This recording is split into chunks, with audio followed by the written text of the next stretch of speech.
Kini nama Louis van Gaal ramai disebut-sebut jadi calon pengganti Patrick Kluivert sebagai pelatih skuad Garuda. Apakah ia cocok menangani timnas saat ini? Kita akan membahasnya bersama penasihat Semen Padang FC, Andre Rosiade, dan analis sepak bola Firzi Idris. Selamat sore Bang Andre, Bung Firzi.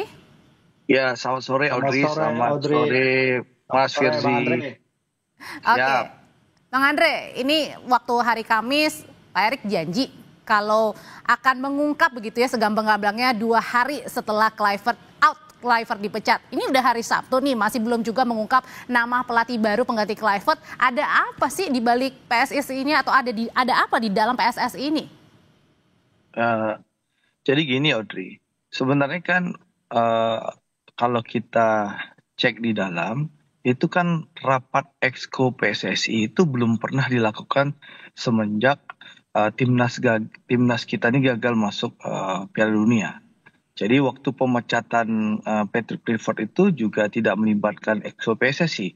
Tiba-tiba hari ini kita mendengar ya gosip-gosip ya bahwa akan diumumkan segera Patrick Kluivert, kan itu yang ramai di luar negeri ya, di medsos ya. Nah, saya ingin bacakan dulu nih Statuta PSSI edisi 2025, pasal 43 wewenang komite eksekutif, wewenang komite eksekutif ya Exco, itu pasal 43 ayat 1 huruf L. Isinya? Ya, isinya ini. Wewenang komite eksekutif, pasal 43 wewenang komite eksekutif, ayat 1, komite eksekutif berwenang untuk (2) pasal huruf L-nya menunjuk pelatih kepala dan perangkat pelatih untuk timnas atas usulan dari Departemen Teknis di Sekretariat Jenderal dan oleh Komite Teknis dan Pengembangan. Berarti kan yang menunjuk itu kan Exco. Berarti harus ada rapat Exco sesuai pasal 43 ayat 1 huruf L. Dan sampai karena saya diundang oleh Kompas TV, saya kan nggak boleh asal omon-omon. Saya kan harus bicara sesuai fakta dan realita. Nah, lalu saya tanya dong sama ordal-ordal, ya sumber-sumber informasi saya di dalam PSSI. Pertama saya tanya, apakah sudah ada rapat Exco untuk menentukan pelatih? Karena sudah ramai di medsos Louis van Gaal, saya bilang. Jawabannya? Lalu oleh teman-teman, gimana mau rapat Exco Bang Andre? Rapat Exco, bagaimana mau rapat Exco pemilihan pelatih? Rapat Exco evaluasi kegagalan timnas saja belum dilaksanakan. Ya, manajer timnas, kepala BTN belum memaparkan alasan kegagalan kita di timnas. Bang Andre, jadi artinya yang Bang Andre mau sampaikan. Sebentar Bang Andre, jadi yang mau Bang Andre sampaikan adalah pada saat Patrick Kluivert dipecat begitu, ini tidak melalui rapat Exco termasuk juga dengan siapa penggantinya? Ya, itu belum ada rapat Exco. Yang kedua, ada isu kan mau diumumkan Louis van Gaal. Saya tanya dong, apakah sudah ada rapat lagi untuk pemilihan pelatih baru? Belum ada. Yang pemecatan aja kita belum rapat, evaluasi saja belum, apalagi rapat memutuskan pelatih timnas. Jadi kalau seandainya ya ternyata Louis van Gaal diumumkan, berarti nggak ada gunanya Statuta PSSI 2025 pasal 43 ayat 1 huruf L itu. Berarti Exco ini nggak usah dipilih lagi di Kongres PSSI 2027 karena nggak ada gunanya kita memilih Exco. Gitu loh. Jadi ini maksud Anda adalah keputusan sepihak saja begitu? Ya, silahkan diterjemahkan kalau seandainya Louis van Gaal diumumkan misalnya besok atau hari ini atau kapan. Sampai kita bicara ini Audrey, saya kan diundang oleh Kompas TV. Saya harus menghubungi dong berbagai sumber informasi saya untuk saya bisa mengomentari.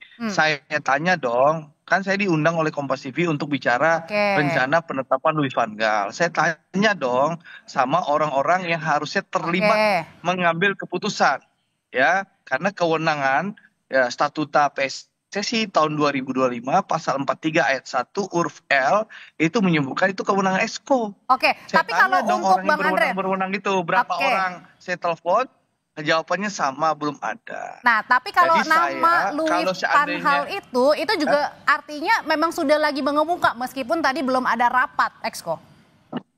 Mereka belum tahu. Oh, belum Mereka tahu, nggak jadi tahu, hanya belum ramai di diajak medsos. bicara. Mereka exco ini belum tahu. Karena Oke. belum pernah diajak bicara rapat, belum pernah, mereka juga tahu di media sosial. Jadi menurut saya ya sekali lagi, ini kan kewenangan federasi. Saya hanya menyampaikan bahwa keputusan itu harusnya sesuai pasal 43 ayat 1 huruf L. Nah, ya itu harusnya mekanismenya Saya resmi tanyain hal ini ke tiba-tiba kalau ada pemilihan Louis van Gaal, saya tidak mau mengomentari figur dulu. Saya bicara mekanisme dulu. Nah, kalau memang ternyata Louis van Gaal sudah diputus tanpa rapat exco, ya besok-besok saran saya sebagai pelaku sepak bola dan penggemar sepak bola, kita rubah lagi aja di kongres besok. Statutanya kita revisi. Saya tanyain hal itu ya ke Bung Firsi, Bang Andre. Gitu loh. Ubarin aja exco PSSI ini gitu loh. Gak ada gunanya gitu loh. Bung Firsi, ini sebenarnya kalau gitu loh. Bentar Bang Andre. Nama Louis van Gaal ini mengemuka karena memang jangan-jangan di belakang ini memang sudah ada penunjukan Louis van Gaal dan kemudian memang ya ibaratnya kita testing publik dulu lah ya gitu ya, testing the water dulu apakah setuju atau enggak, atau memang belum ada yang pasti sih sampai 2 hari setelah Patrick out ini? Enggak. Ya, ini kan isu yang muncul di media sosial ya, diramaikan di media sosial oleh seorang yang mengaku reporter, Victor Catalina ini followersnya nggak nyampe 5.000 ya, dan kayaknya nggak di-follow oleh reporter-reporter utama lain yang saya tahu ya. Saya juga kontak source-source, sumber-sumber saya, wartawan-wartawan di luar juga mereka nggak tahu menahu gitu soal Van Gaal. Mereka tahunya memang dulu Van Gaal pernah ditawarin posisi direktur teknik. Direktur teknik ketika itu ditolak karena alasan-alasan tertentu iya. Nah, tapi kan ini semua berasal dari satu postingan yang disambar oleh seorang Victor Catalina ini yang akhirnya dia mengkoreksi diri sendiri ya. Postingan terakhirnya yang 8 jam lalu dia mengatakan bahwa bagaimana post saya yang pertama viral, terus dia mengatakan bahwa saya tidak tahu apakah dia akan mengambil alih Indonesia gitu. Apakah Van Gaal akan mengambil alih Indonesia? Ini dari ide dia sendiri bahwa dia kira ini cocok nih Patrick keluar habis itu atau testing the water mungkin. Pemain-pemain. Enggak, bukan testing the water. Saya kira sih engagement farming ini ya. Kalau menurut saya ya, karena saya cek ke Football Premier, saya cek ke VI, berita-berita Belanda, tidak ada sama sekali yang menyebut soal Louis van Gaal ini ke timnas Indonesia. Jadi sejauh ini informasi yang saya dapatkan juga dari sumber saya di luar ya baru satu yang balas, yang satu kayaknya masih ngecek dulu. Tapi yang dari yang dia katakan memang tidak ada tanda-tanda dari sana. Dan biasanya media-media luar ini tahu lebih dulu ya. Kayak waktu itu kan ketika Patrick Kluivert belum diumumkan bahkan oleh Romano pun media-media Belanda itu udah berbicara ya, Schneider, Ruud Gullit dan lain-lain. Itu udah bahas nih di stasiun-stasiun televisi mereka. Dan jadi kalau menurut Bung Firsi sendiri berarti adalah sampai setelah 2 hari Patrick dipecat ini belum ada nama kandidat terkuat pengganti Kluivert nih. Kalau kandidat terkuat pengganti Kluivert belum. Orang kita juga ada di media kan berita soal pemberhentian kesepakatan akhir kerjasama antara Patrick dan tim PSSI itu kan juga datang dari rilisnya federasi ya. Jadi belum ada press conference di mana kita masih banyak pertanyaan ini sebenarnya kepada PSSI juga. Tapi sampai sekarang memang belum ada press conference resmi. Ya mungkin itu tadi setelah Pak Erick 2 hari kemudian, dan Pak Erick kan ada acara pribadi juga ya hari ini. Jadi mungkin harapannya medio pekan depan ini udah ada kesempatan lagi bagi media untuk bertanya lebih terkait pemberhentian kerjasama Patrick Kluivert dengan PSSI ini. Dan baru setelah itu ke penggantinya. Masih banyak tanda tanya begitu yang ditanya sama publik sebenarnya juga Bang Andre. Tapi kalau dilihatnya sebenarnya ini merupakan suatu kewajaran yang sah-sah aja pada saat seorang pelatih kemudian dipecat tapi belum ada nama penggantinya. Atau sebenarnya ini luar biasa yang saat ini dialami oleh kita nih? Bang Andre. Masih di mute Bang? Masih di mute Bang? Ya udah. Gimana ya? Ya, jadi sebenarnya kalau Bang Andre lihat sebagai pecinta sepak bola juga sebenarnya ini merupakan sesuatu hal yang biasa tidak kalau seorang pelatih dipecat kemudian tapi belum ada nama penggantinya? Atau ini kejadian yang luar biasa di saat kita sedang tinggi-tingginya ya untuk mencintai sepak bola, dalam artian adalah pada saat kemarin terutama di kualifikasi Piala Dunia kita menaruh harapan besar. Jadi gini Audrey, memecat dalam dunia sepak bola hal yang wajar. Saya nih mengelola klub ya, 2 musim terakhir ini, musim lalu dan musim sekarang, bahkan musim ini saya baru mecat pelatih minggu lalu kalau nggak salah. Jadi memecat dalam dunia sepak bola tuh hal yang biasa, lumrah saja. Nah, tinggal pilihannya PSSI, kan FIFA Matchday rencananya kan 10 November. Apakah PSSI akan menunjuk pelatih secara langsung atau nanti caretaker? Ini kan pilihannya ada di tangan federasi. Dan biasanya setiap keputusan itu dalam penunjukan pelatih tentu akan ada rapat exco itu yang sesuai dengan tadi yang saya sebutkan pasal 43 ayat 1 huruf L. Nah, ini yang belum kita dengar. Ya mungkin disebabkan Pak Erik kan masih ada agenda pribadi sampai hari Minggu ya. Mungkin Senin kali ada rapat, ya kita tunggu saja. Yang jelas saya tadi menanggapi soal Louis van Gaal itu, saya tidak tahu figurnya iya atau tidak, tapi saya menjelaskan mekanismenya seperti itu. Tapi kalau sekarang Bang Andre lihat siapa sih? Saya ikut kongres waktu menetapkan statuta itu. Oke, kalau menurut Bang Andre sendiri, kalau sampai dengan sekarang siapa kira-kira calon pelatih terkuat kita nih? Kan ada selain nama Louis van Gaal. Saya kan sudah mengusulkan berapa hari yang lalu nih usulan pribadi, bisa diterima, bisa juga enggak. Usulan saya kan CLBK, Sintayong balik ke STY. Masuk ke kembali, karena tadi di Louis van Gaal aja kita dengar itu sampai 3 kali loh melatih timnas. Berarti kan dipecat, dimelatih, dipecat, diangkat lagi, dipecat gitu kan sampai 3 kali. Lalu Indonesia juga sering CLBK kok. Bedi Dolo pernah CLBK, Ivan Kolev pernah, Alfred Riedel pernah. Jadi dalam dunia sepak bola itu CLBK itu hal yang lumrah. Bahkan pelatih Arab Saudi yang mengalahkan kita, yang mengantarkan Arab Saudi kemarin ke Piala Dunia langsung, itu juga hasil CLBK. Jadi nggak ada yang CLBK itu nggak haram, tapi sekali lagi keputusan ada di tangan federasi. Saya mengusulkan CLBK sederhana. Pertama, Coach Shin paham karakter sepak bola Indonesia, tahu kultur Indonesia, dan langsung bisa bekerja. Yang kedua soal hitung-hitungan ekonomi aja. Kita kan masih. Dan yang sebelumnya menurut Anda ini nggak cocok begitu dengan timnas? Iya, yang sebelumnya ini, mohon maaf dengan segala hormat ya, dia kan kayak pelatih Tarkam, Mbak Audrey. Datang di saat mau tanding, selesai tanding pulang.